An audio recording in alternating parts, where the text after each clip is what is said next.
Update, May 8th, 2010. Last month, I finally got my G2 license. In Ontario, Canada, this allows you to drive in a car by yourself as well as with some passengers after 6 months. I, of course, took advantage of this and drove into Calder for a little Sunday drive. Since I haven't updated this blog in a while, I figured I might as well visit the house where the infamous channel of my childhood was located. The house looked different than when I saw it last in October. The place was no longer used as a daycare and just sat there abandoned. However, it did have a for sale sign showing that someone still owned it, wanting to get rid of it though.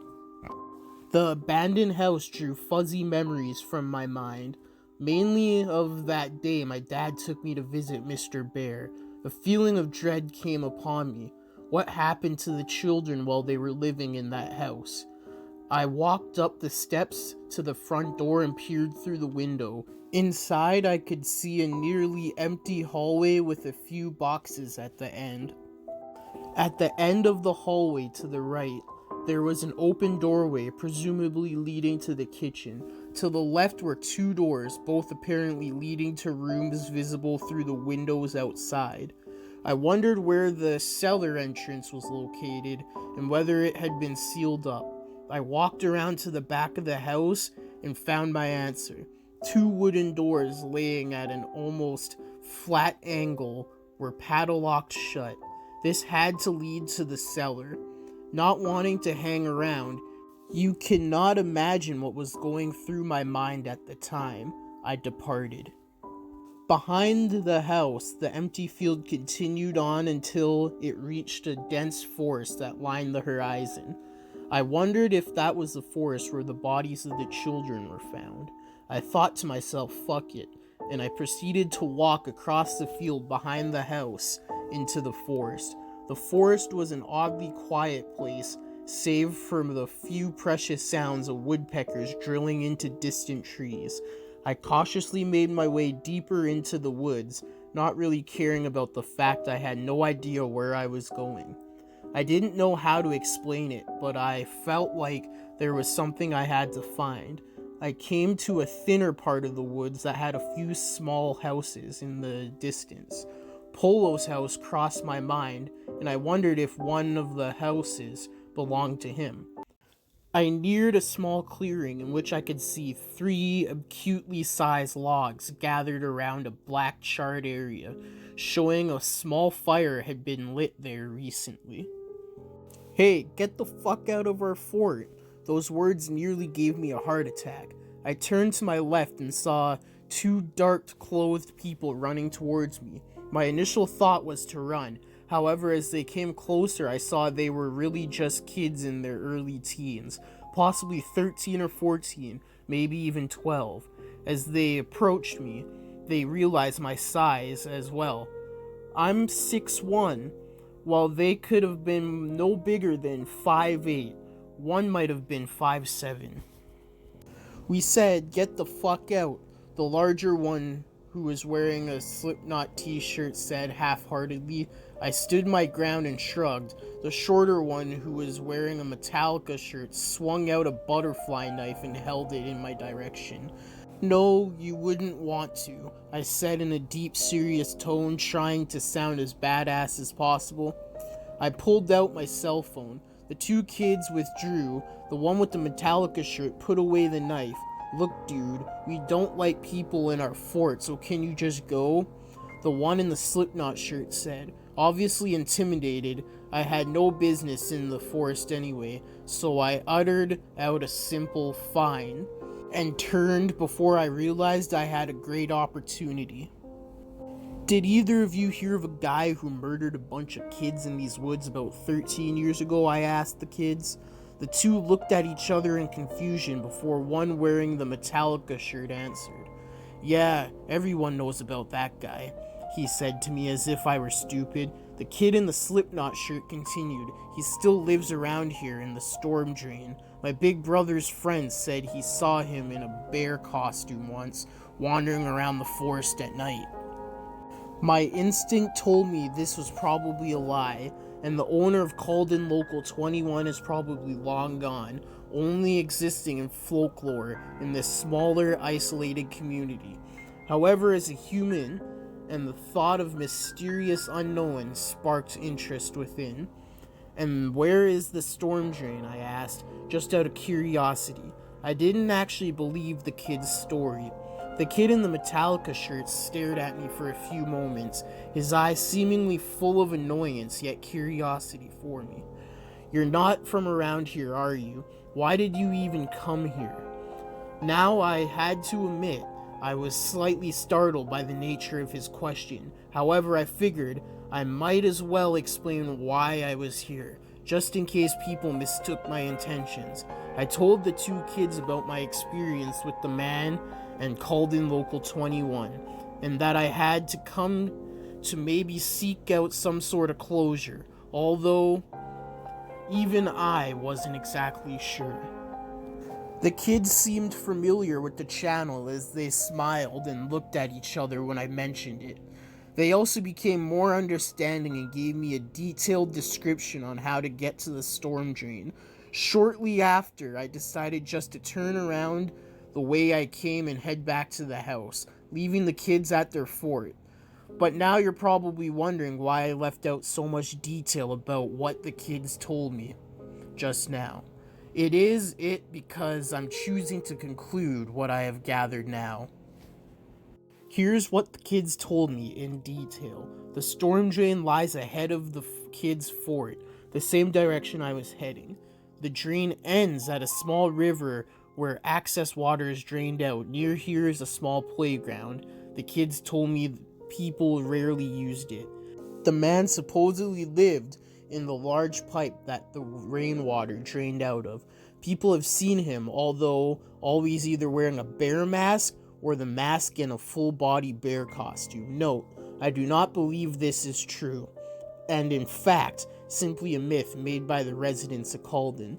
The story does not seem plausible in any way. Why did no one call the police? Didn't this guy look suspicious? And other questions like these leave the story invalid. I may visit the storm drain again, not because I believe the story, but because I want an excuse to visit Calden again, so this blog doesn't die. With no more tapes to watch, I don't know what to talk about anymore. Thanks for continuing to support me and my blog. I know many are looking forward to more information about what happened in Calden during the year 1999, and I will do my best to continue my research into the topic. Elliot out. Update October 7th, 2010. Whoa, nearly 5 months since I've last updated. I'm guessing everyone pretty much thinks I was dead, right? Thankfully I'm not, but in all seriousness, I really have been busy these past few months. And a blog about something that could have killed me as a kid is a little low on my current priority list. As of now, I am living in Waterloo, Ontario, attending University of Waterloo for computer engineering. Yeah, I'm a keener. As you can imagine, engineering is no walk in the park, so obviously I nearly forgot about this blog. But as you can see, now I'm back. I remembered to visit the storm drain the kids from Calden Forest told me about. It was out in a clearing between the wooded areas nearby a marsh. Unfortunately, I found absolutely nothing, save from a turtle that retreated into its built-in home when it saw me. I snapped some pics of the pipe, which I had posted as well. Also, let me tell you, it was not a storm drain like they said it was. What I saw was simply a pipe, possibly to channel the excess water from the marsh. When I returned from Calden, however, I simply kept putting off uploading everything until I forgot all about my blog.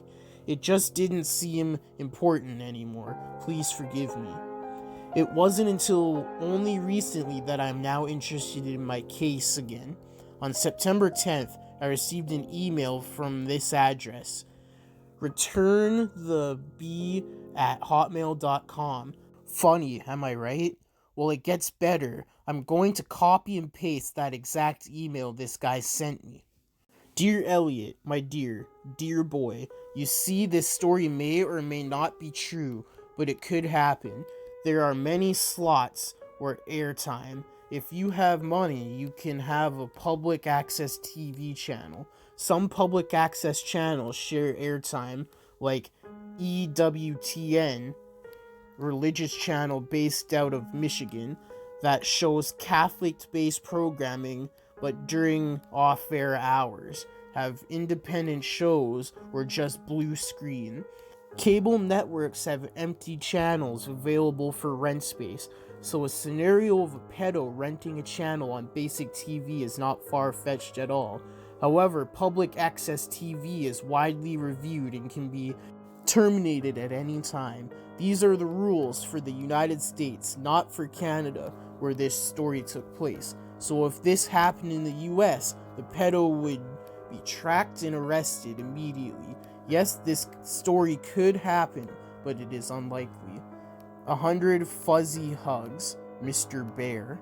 Now, obviously this letter is fake and sounds almost corrupted, but still, I would like to thank whoever sent it, though they could use some English lessons. Just reading the letter creeped me out, but because of it, I am now fully of this new interest to continue my blog.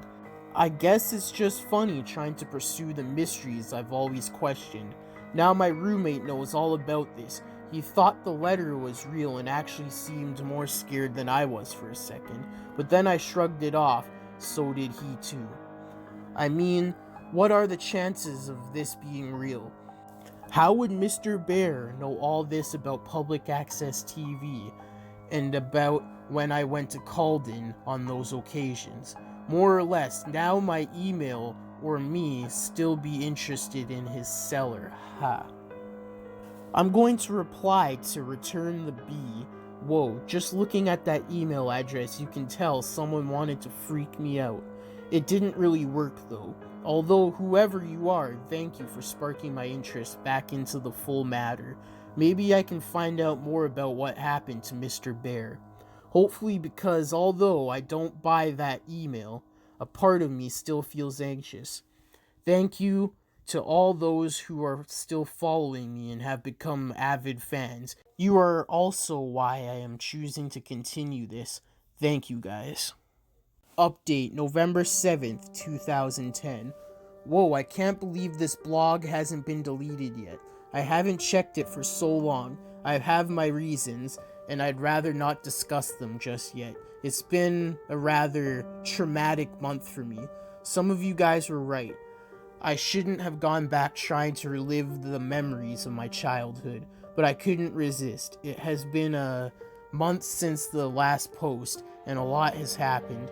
Let's recap where I am right now with regards to the whole Mr. Bear incident. returnthebee@hotmail.com is no longer in use. I tried replying to the email, but I got no reply. I tried again a while back, still no response. I've actually moved up to Ottawa, capital of Canada for those who don't know, for university, so I haven't been back to Calden or back home in the Peel region for a while. I had my reasons for leaving, as you could guess why. I've had to make a new email account because people kept prank emailing me, pretending to be Mr. Bear. Thanks a lot, guys. Not. Why have I ventured back to this blog? Michael Wilson, remember my dad's ex-cop friend, gave me a phone call on October 23rd about a tape that was found in a branch of the Brampton Public Library. Brampton is my hometown in case you haven't picked up on that yet. He claimed he isn't allowed to discuss the contents of the tape with me as it is still evidence, but he asked me to come check it out when I return home. That tape got the gears grinding again because we all know what was on the last tapes I saw. I can only imagine what can be on it. I'm guessing it must have something to do with Calden Local 21. I guess I just want to say I'm continuing this blog and thank you for everyone who is still following it.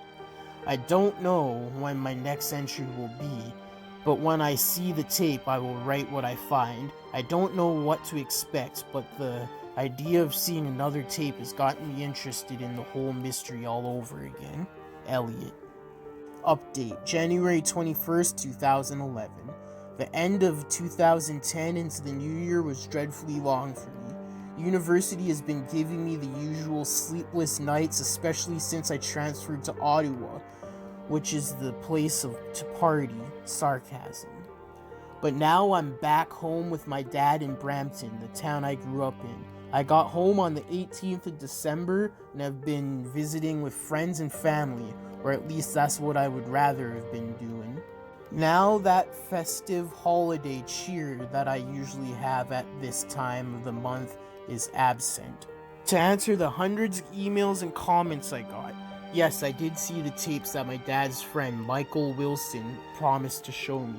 These tapes, however, act as a curse. I want to know more, yet I want to forget everything. I couldn't help it, I needed to see those tapes. Not only for myself, but for all of you guys who are intrigued as I am by the ominous man in the bear suit from my past. However, after viewing those tapes, I feel the pit of dread deep inside me once again. That feeling where I know that all those kids in those videos are dead. That I could have been one of those kids and that humanity is a dark, dark place. If you haven't skipped this paragraph for the juicier details below, thank you for listening to my rambling. On January 1st, I called Michael Wilson and asked if there was a time where I could come by and view the tapes. Things were pretty slow at the station because of a snowstorm, so he said I could come down any time of the day. The tapes were located at a branch not far from me, so I braved the slushy roads and terrible Brampton drivers and made my way to the Peel Region Police Station located in Bramall City Centre. I met with Wilson at the front desk, where he then led me up to the second floor into a small office. He instructed me to have a seat and waited while he went and got the tapes. Before leaving the office, he turned to me and said, "I know you're curious, but are you sure you want to do this?" Of course I did, or at least I thought so. Besides, Wilson's friend had pulled a lot of strings to get me in there, and I didn't want to waste an opportunity. This particular station had 2 tapes on hand. I was only able to watch a few minutes of footage. However, because the second tape was apparently too damaged to play on a VCR. Mr. Bear's Cellar, episode 30. Mr. Bear never ceased to disturb me, especially after what almost happened when I was younger. This episode took place outside in a forest at dusk, making it slightly hard to see, especially considering the quality of the film, a trademark of anything called in Local 21. The episode started with the camera being held in the paws of Mr. Bear, aiming it at himself. That bear mask, it looked more sinister in the shadows of the trees. The unmistakable muffled voice spoke up, "Hello, children. Today I have been doing a wonderful thing for my friends. I will be delivering them to a fairway landing, where they will be surely happy." Mr. Bear turned the camera around and showed an ATV with an attached trailer. But what stood out the most was that the trailer contained several motionless children laying side by side. This here is the first load, but more will be on their way soon." Mr. Bear turned around and pointed the camera at a large burlap tarp spread on the ground. He picked up the tarp and revealed a large hole that must have been at least 12 feet deep and maybe about 15 feet wide. The rest of the episode consisted of Mr. Bear taking each kid and dropping them into the hole. I asked Wilson if they were dead, to which he shook his head and replied, "Not yet." Soon all the kids were in the pit. Some were in awkward positions due to being tossed in, but they remained unconscious. The vitamin C will surely help those children on the great journey that awaits them. Mr. Bear mentioned as he panned the camera towards multiple bottles of gasoline beside a bush. The camera zoomed into the bottles and Mr. Bear hummed before the episode ended. Wilson revealed to me that these were 7 of the 16 victims found burnt to a crisp. The gasoline was what the man playing Mr. Bear used to light them on fire. A pit full of burning kids. Who the fuck would do something like that? That feeling of dread found me once again when I realized that I could have been one of those kids. Wilson then revealed to me that he had previously lied. The other tapes confiscated by the Barrowmill Police branch did indeed work and contain the filming of actual burning. However, he felt that I wouldn't be able to handle the disturbing and graphic nature of the episodes. And you know what? Maybe I can't. I don't even want to see it. I'm satisfied for now, but I just need some time to get myself together. The thing is, the man who ran Called-in Local 21 is still out there. More to come soon. Elliot. Once upon a time ago, there lived a boy named Elliot. Elliot was a clever boy who loved playing with his friends.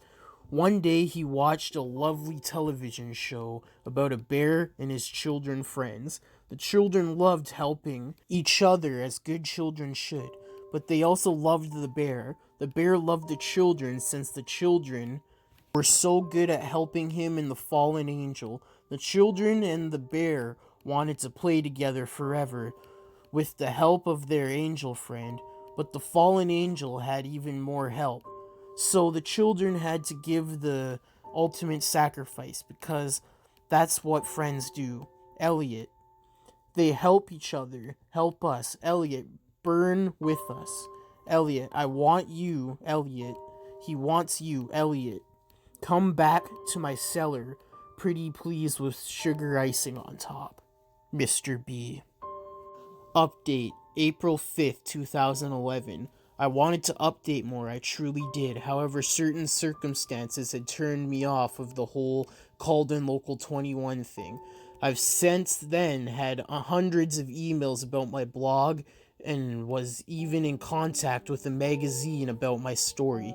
But now is the time to come clean to everyone. Where have I been for an entire year? The story of the Pandora's box is true. And I opened it. I opened it when I watched the second tape in possession of the Belmare Police Branch. The other subject I'd like to address is the number of joke/fake emails I've been getting from people claiming to be Mr. Bear. Let's start with the second tape, as that is what traumatized me into stopping my search temporarily. After a few weeks of playing silent, I decided to ask Michael Wilson if I could view the infamous second tape he had talked about. I don't know why, I just felt that viewing the tape would give me more closure. Wilson was obviously reluctant to show me, but I was persistent. He gave me an offer. If I was still interested by the time I turned 20, he would show me the tape. Not being able to do much else, I just played the waiting game. By the time my 20th birthday rolled around, I was definitely still interested in viewing the tape.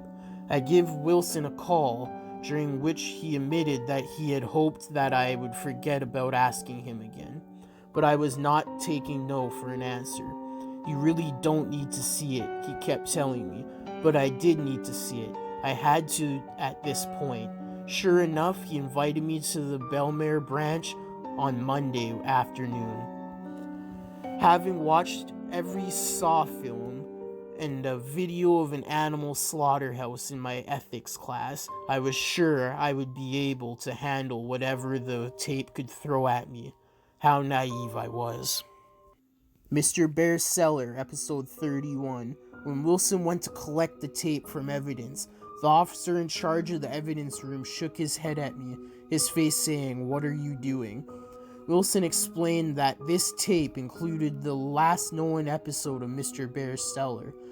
Rightfully assumed that I would be seeing the fates of the children and began to feel a sense of dread. The episode opened inside a forest, the usual one from the previous episodes. This fact took me a while to realize because it was night, and the trees and the leaves just looked like shapes dancing around in the darkness. A faint glow of light was present on the right side of the screen. There wasn't any apparent audio. It appeared to be a windy night, yet the trees weren't making any noise. Slowly, the camera began to pan towards the glow, revealing smoke rising from a hole with the tips of the flames peeking over the top. Wilson paused at this point. "Are you sure you want to see this?" he asked me. I insisted on it, even though a voice in my head was telling me not to. The video continued. The cameraman moved towards the hole, showing a pit of fire. This was the hole that I had seen even in the previous episode, only this time it was filled with shapes. I could see shapes moving around, fluttering, flailing, and some motionless. I knew perfectly well what they were. The camera began to adjust to the light and burned flesh, red, black, a blur of surreal movement and colors. I wish I could forget what I saw, but you can't forget a scene like this. This was not a horror movie, this was reality. Human beings were being killed in a horrific way, a fate that I could have potentially met. The video suddenly cut to dawn, the camera now positioned further away from the hole. The fire was out, however. There was still smoke rising up, a figure up ahead. I recognized it right away. The Mr.Bear suit was laid out on the ground, empty. It looked just as unnerving. The suit was laid out in the shape of a cross. The cameraman did a lap around the suit, treating it like it was a treasured artifact. Placed at the head of the suit was a sign. In bold red letters, INRI was printed. The cameraman moved back to the end of the suit, zooming in on the bear's face. The episode finally ended. I was speechless. It was like a dream. You can find a lot of terrible things on the internet, but I had never seen anything like this.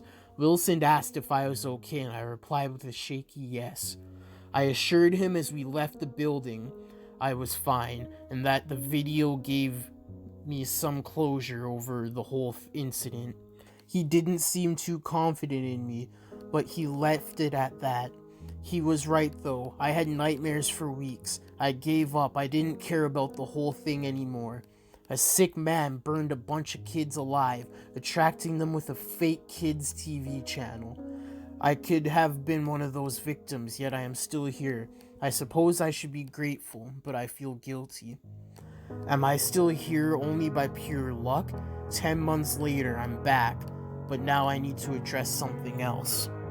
My email has been flooded with messages. Some people asked for more details, some asked if I could upload the tapes, and some people emailed me claiming to be Mr. Bear. First, I cannot get the tapes uploaded as they are A, in police possession as evidence, and B, I have no idea how to transfer VHS to computer. As for people pretending to be Mr. Bear, you're not fooling me. When you have dozens of people pretending to be the same person, it doesn't work. I've seen a fake Calden Local 21 YouTube channel, which is cute but still not real. Even more annoying is the fact that someone hacked my account just to put up some demented poem about me on this blog. I'll leave it in the entry above this one just to show you guys. I have contacted my webmaster about the entry and was told that it was posted on Halloween. Oh, spooky. Attached to the email, paintwithb@aol.com, which I assume is another joke email. I'm over episode 31 now. The image of what I saw will stick with me for a while, but I want to do one last hurrah. I will get into contact with Michael Wilson again and hopefully get set up with the tapes in the possession of the Peel Police Branch. I'll try to update you guys as soon as I can. I'm sure this won't take so long again. Thank you to everyone who still reads this. Elliot. Hey guys, thanks for watching and I hope you enjoyed. This was part 2. So if you enjoyed, remember to like, comment, subscribe, and share for more. The links to the Facebook page, the Twitter, and the Instagram will be in the description below, as well as the source for today's story and the music used in the video. So yeah, please subscribe if you enjoy. And until next time in the Deadly Zone, stay deadly and stay spooky.